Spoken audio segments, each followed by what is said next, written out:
The question now being asked in Washington is shocking. Can Venezuela actually slow down a 10,000 force attack from Donald Trump's America just by playing mind games? Because, wait, here is what the United States analysts they are now noticing.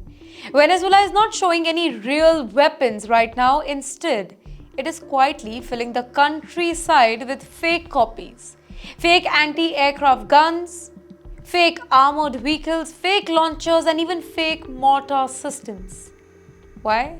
Because from the satellites, from drones, and from the radars, these fake dummies look very, very real. Do you remember? This is just like World War II when the armies used rubber tanks to confuse the enemy pilots. Venezuela is now using foil corners, reflectors, and cheap metal parts just to create the radar signatures that looks like real combat gears. Well, this entire strategy is meant to mess with the US intelligence here. Venezuela keeps sending money and time scanning the targets, but they can't figure out what is real and what is dummy here. And this comes at an exact time when America is sending huge power to the Caribbean.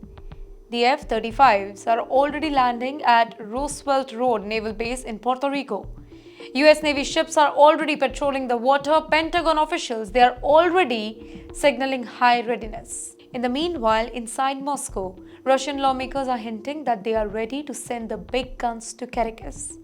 Air defense systems like S-400 grade tech, cruise missiles designed for long-range disruption, and a new hypersonic weapon known in Russian circles as Orishnik, which the Russian authorities believe can change the balance in any regional conflict.